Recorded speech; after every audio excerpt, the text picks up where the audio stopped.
तो master supreme warrior के इस एपिसोड की शुरुआत वहीं से होती है जहां से पिछला एपिसोड खत्म हुआ था। पिछले एपिसोड के एंड में देखा था यहाँ पे यान के एंट्री मारता है। एंट्री जैसे मारता है हमें स्टार्टिंग से बताया जा रहा है भाई इसके अंदर हीट बहुत ज़्यादा रहता है, तो हीट वाकई में बहुत ज़्यादा था। आते ही इसको पसीने वगैरह यहाँ पे छूटने लगते हैं। ये भी देखता हूँ कि तो शायद मेरी वाकई में यहाँ पे एंट्री हो गई, तो वाकई में काफ़ी ज़्यादा यहाँ पे गर्मी है। चलेगा इतना गर्मी तो सह सकता हूँ।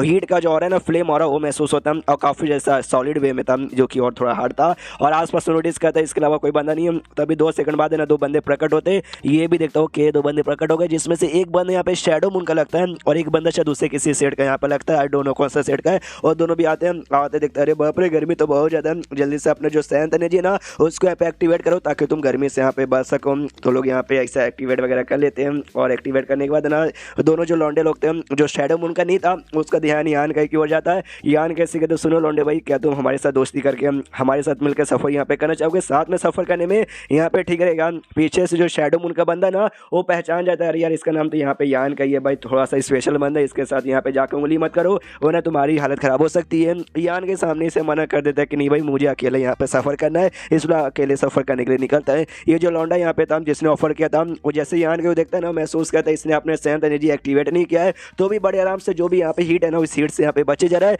जबकि इसका पावर खाली सेंथ किंग के पहले लेवल का है। ओके काफ़ी अजीब है। यान का मनी मन जैसा उसका आवाज़ सुनता है उस लौंडे का उसको लगता है उसका काफ़ी फैमिलियर वॉइस लग रहा था जैसे कि मैंने पहले सुना है। छोड़ो यार अपने बाप के यहाँ पे क्या जाता है। सबसे पहली बात जो मुझे एल्डर क्वेन ने कंपास यहाँ पे दिया था उसकी वजह से यहाँ पे डायरेक्शन पता करने की कोशिश करता हूँ। तो जैसे वो पता करने की कोशिश करता जो कम्युनिकेशन क्रिस्टल यहाँ पे था उसमें मैसेज यहाँ पे आया था इसका भाई वाई का। और मैसेज में ये लिखा था हेलो हेलो हेलो आवाज़ आ रही है, मेरा नाम यहाँ पे वाई है, अल्लाह तुम तो मुझे जानते होगे। तो जिसके पास ये मतलब है कम्युनिकेशन क्रिस्टल सारे बंदे लोग जो कि मेरी बातें यहाँ पे सुने, जो हैवेली ट्रेजर एरिया एक नाम का ट्रेजर एरिया एक छोटा सा चट्टान है उसके पास जो तुम्हारा मैग्नेटिक कंपास तुम्हें यहाँ पे बता देगा कहाँ पे आना है। तो सारे बंदे भी कहते हैं रिप्लाई ओके ओके ठीक है हम लोग समझ गए। तो यान के लेकिन हमें मालूम है यान के को अकेले सफ़र करना यहाँ पे पसंद है। आने से पहले उसने यही डिसाइड किया था। तो ये भी कहता कोई बात नहीं तुमसे मिलकर सफ़र करो, मुझे अकेले ही सफ़र करना है। उसके बाद स्विच होता वाई पे जो कि जहाँ पे पहुँच के इंतजार कर रहा था। तो इसकी जो जानी वन डोंग है वो आ जाती है, वो आते कहती है वाई मैं आ गई। वो भी कहता वाह जल्दी से आओ। तो जैसे यहाँ पे डोंग आती है ना वो आते यहाँ पे कहती है जैसे तुमने ऑर्डर यहाँ पे दिया था सबको, तो सबने सामने से यहाँ पे रिप्लाई दिया मैं आ रहा हूँ मैं आ रही हूँ। लेकिन यान के ने कोई रिप्लाई यहाँ पे नहीं दिया। तो कहीं ऐसा तो नहीं कि भाई वो इतना दूर जा चुका कि उसके पास यहाँ पे मैसेज पहुँचा ही नहीं होगा। जो सुनते ना वाई कहता नहीं ऐसा यहाँ पे हो ही नहीं सकता। तुम्हें आइडिया भी है कम्युनिकेशन क्रिस्टल किसने बनाया? हमारे सेट के जो one of the greatest grand master थे ना उन्होंने बनाया। इसका जो रेंज यहाँ पर है ना वो 5 लाख किलोमीटर तक भी है। मालूम है ये एरिया ना 5 लाख से ज़्यादा फैला हुआ है, लेकिन जैसे बंदे लोग एंट्री मारते ना वो कम से कम 10 15 या फिर 1 लाख किलोमीटर के आसपास आते हैं, उससे ज़्यादा बिल्कुल दूर जा ही नहीं सकते। यानी यान के पास भी पक्का मैसेज यहाँ पे गया होगा। जो सुंदर डॉन कहती है उसके पास मैसेज गया लेकिन उसने कोई रिप्लाई यहाँ पे नहीं दिया। उसका मतलब ये कहीं उसको अकेले सफ़र करना है क्या? जो सुनते ना यहाँ पे वाई कहता है यार मेरी जान तुमने यहाँ पे सही समझा, जो बंदे यहाँ पे टैलेंटेड और स्किलफुल रहते ना उनको अकेले सफ़र करने में मज़ा आता है। जो सुंदर डॉन कहती है उस हिसाब से तो भाई तुम भी बहुत ज़्यादा टैलेंटेड और स्किलफुल हो, ठीक है तुम्हें भी यहाँ पे अकेले सफ़र करने का मन कर रहा है। जो सुंदर ये कहता हाँ मेरा मन तो ऐसा अकेले सफ़र करने का था लेकिन मैं तुम्हें छोड़ के कहीं भी जाने वाला नहीं हूँ यार, तुम मेरी जान हो। हम दोनों खाली है ना दो जिस्म है लेकिन जान हमारे एक ही। यानी अगर हम दोनों सफ़र भी करेंगे तो अकेले ही सफ़र करने के बराबर है। तुम्हारे साथ मैं मिल के सफ़र करना चाहूँगा जो मुझे यहाँ पे बहुत ही ज़्यादा खुशी देगा। तो जो सुन को भी शर्मा जाती हो कहती कि अरे यार I hate you, I fucking hate you. सामने से वो कहता हाँ लेकिन खाली तुम्हारे साथ मिलकर मुझे सफ़र करने का मन कर रहा है लेकिन लेकिन लेकिन लेकिन लेकिन मैं वैसा यहाँ पे नहीं कर सकता। सबसे पहली बात है मुझे स्पेशल यहाँ पे काम दिया गया है तुम्हारी यहाँ पे प्रोटेक्शन करने का और पर्सनली मैं खुद भी तुम्हारी प्रोटेक्शन करना चाहता हूँ। मेरी बाबू सुनो जो तुम्हें तुम्हारी प्रोटेक्शन तो यहाँ पे करूँगा लेकिन भाई जो बाकी सारे जो सेट के बंदे ना भाई उनकी प्रोटेक्शन का भी मुझे रिस्पॉन्सिबिलिटी यहाँ पे दिया गया। अरे बेकार सब नल्ले बंदे भाई उनकी प्रोटेक्शन यहाँ पे कौन करेगा? मुझे उसका मन बिल्कुल भी ना है। जो सुनते ना डोंग समझाती हो कहती देखो भाई वो सारे बंदे सेट के बंदे और तुम भी सेट के एक बंदे हो और सेट के लिए भाई तुम्हें काम करना पड़ेगा। देखो भाई जब तुम कोई इंपॉर्टेंट बंदे रहते हो तुम्हारे पास ज़्यादा पावर रहती है तो बड़ी पावर के साथ आती है बड़ी बड़ी रिस्पॉन्सिबिलिटी, इसलिए तुम्हारी रिस्पॉन्सिबिलिटी बनती है यार कि उनकी प्रोटेक्शन यहाँ पे करने का। तो समझ गए ना?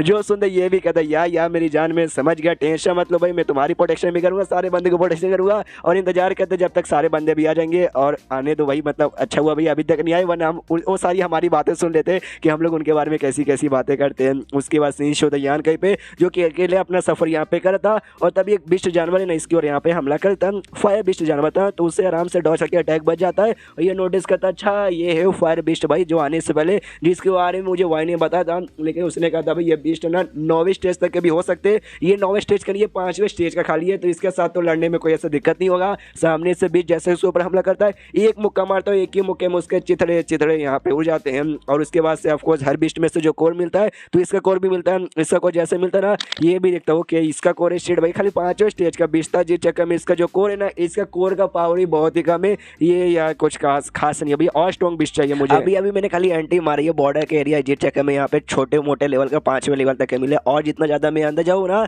तो हो सकता है मुझे और भी हाई हाई लेवल के यहाँ पे मिलेंगे। तो अंदर यहाँ पे जाता है तो और भी ढेर सारे यहाँ पे बिस्ट थे भाई, पहले शेर वाला मिला था, अब यहाँ पे अलग अलग टाइप के यहाँ पे जानवर थे, लेकिन बस मतलब थे दिखने में जानवर जैसे, लेकिन उनका पूरा बॉडी यहाँ पे आग से बना हुआ था। जैसे लोग यान के को देखते उसके ऊपर यहाँ पे अटैक करना चालू करते तो यान के भी उनके साथ मस्ती मजाक करने लगता, भागने लगता है। ये कहते हो कि भाई तुम सब ने यार फायर बिस्ट हो, मुझे फायर बिस्ट की यहाँ पे तलाश है, लेकिन सालों में तुम कमजोर लेवल के यार, ज़्यादा स्ट्रॉन्ग यहाँ पे रहते ना तब तुम्हारे साथ यहाँ पे और खिलवाड़ करता, लेकिन अब खिलवाड़ का टाइम यहाँ पे खत्म, मारो मारो मारो मारो मारो मारो तो सबको यहाँ पे मारने वारने लगता है, और उनका जो भी क्रिस्टल हो सब यहाँ पे रखने लगता है। और तभी एक थोड़ा सा बड़ा वाला यहाँ पे था जो कि 8वें लेवल का यहाँ पे था, फाइनली इसको दिख जाता है, 9वें तक का मैक्स है लेकिन 8वें का है तो ये भी एक हिसाब से चलेगा। वो एकदम डायरेक्ट इसके सामने ऐसा हमला करता है, ये भी देखते हो कहते वाह तुम बेस्ट लोग, जो पावर है ना वो पावर यहाँ पे ज़्यादा नहीं है, लेकिन साले तुम क्या छुप छुप के हमला करते हो, ऐसा हमला तो हम इंसान लोग को भी करने में बनता नहीं है। उसके बाद इसका जो स्वॉर्ड था भाई रेड स्वॉर्ड, जो शायद मेरे ख्याल से असुरा स्वॉर्ड है या फिर कोई बाद में इसने कोई स्वॉर्ड यहाँ पे बना था, वो स्वॉर्ड यहाँ पे लेते हमला करता है, 2 टुकड़े में काट देता है। और काटने के बाद ना इसके अंदर का जो स्टोन यहाँ पे मिलता है, कोर जो मिलता है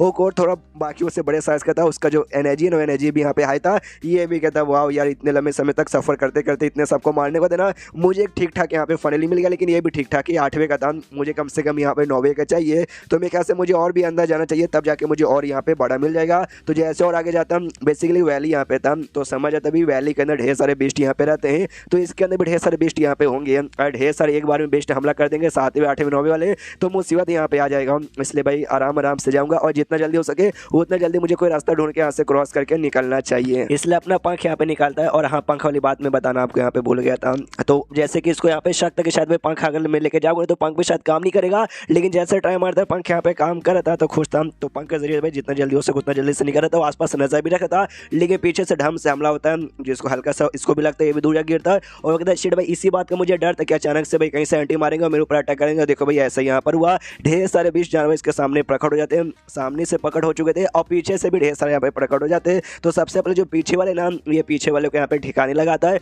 उसको एकदम एक्जैक्टली इसके पीछे आ गया था, इससे एक ही कदम दूर यहाँ पे था, वो एकदम अटैक करने लगता था, उससे हल्का से घबरा जाता है और जो से अटैक करता है उसके ऊपर भी और उसकी भी जान यहाँ पे निकाल लेता है। उसके बाद जो आगे वाले भी हमला करते हैं, ये नोटिस करता है, ये बेसिकली यहाँ पे पूरा का पूरा भाई उनका क्या बोल सकते हैं भाई एरिया उनका यही पता, सबके सब इसी कोने कोने में यहाँ पे बेस्ट लोग घुसे हुए थे, इसलिए भाई इतने सारे एक के बाद यहाँ पे आ रहे हैं। तो ये भी रुकता नहीं है, एक एक करके सबके यहाँ पे मारे जा रहे हैं और खुश है यस भाई यहाँ पे ना सबके सब यहाँ पे या तो 6ठे 7वें लेवल वाले भाई, उससे कम यहाँ पे नहीं है, यानी एरिया ठीक ठाक है, सबको मारूंगा। 6ठे 7वें का भी ढेर सारे यहाँ पे स्टोन मिल जाएगा ना, वो भी यहाँ पे बहुत ही ज़्यादा रेयर होगा। ऐसे करते करते करते करते और ढेर सारे यहाँ पे लगभग 10 के आसपास ना 7वें लेवल वाले बिस्ट को यहाँ पे मार डालता है, लेकिन एक भी स्टोन उनके अंदर से यहाँ पे मिलता नहीं है। तो इसका भी दिमाग खराब किया, ऐसे कैसे नहीं मरा। मुझे याद है मैं 5वें स्टेज वाले को मारा था, उसके बॉडी से भी एक छोटा सा निकला था, ये तो 7वें वाले भाई इनके अंदर से कुछ निकलना चाहिए, इनको मार के भाई कुछ मिल नहीं रहा, यानी खाली टाइम का यहाँ पे वेस्टेज हो रहा है, साला दिमाग का दही। और तभी ना पीछे से कॉल आता है, एक बहुत ही बड़ा वाला आता है जो कि जोश हो चिल्लाता है, ये भी देखता है शायद तू पक्का इनके यहाँ पर लीडर होगा, मुझे अब ज़्यादा टाइम वेस्ट यहाँ पे नहीं करना, आ जा। तो सामने से बिस्ट बढ़ जाता है, ये भी तैयार है और चैप्टर यहीं पे खत्म हो जाता है। तो चैप्टर खत्म तो वीडियो भी खत्म, तो मिलता है अगले किसी वीडियो में, जब तक के लिए बाय बाय।